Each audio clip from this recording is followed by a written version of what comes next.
Сәлем достар, каналыма қош келіпсіздер. Видеоны көрместен бұрын каналыма тіркеліп, лайк басып, қоңыраушаны басуды ұмытпаңыздар. Сіздерге бүгін екі түрлі маска дайындау жолын көрсететін боламын. Бірінші маскамыз беттегі безеулерді тазартып, бетімізді ажарландыра түседі және бет терісін ағартады. Бірінші маскамызға ең алдымен екі аспиринді таза ыдысқа салып езіп аламыз майдалап.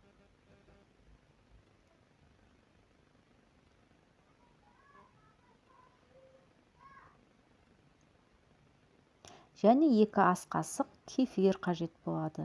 Екеуін жақсылап араластырып аламыз.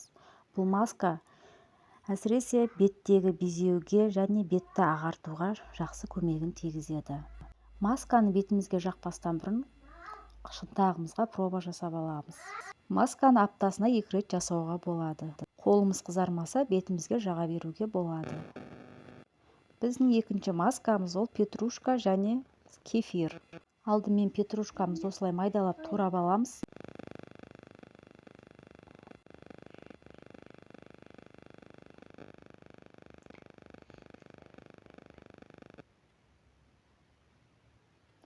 Таза ыдысқа салып, 2 қасық айранмен араластырып аламыз жақсылап. Бұл маскамыз бетті ағартып қана қоймай, беттегі дақ секпілге де өте пайдасы бар маска. Маскамызды аптасына 3 рет жаға беруге де болады. Құрамында ешқандай зиянды заттар жоқ. Осылай екеуін жақсылап араластырып аламыз. Міне маскамыз дайын болды.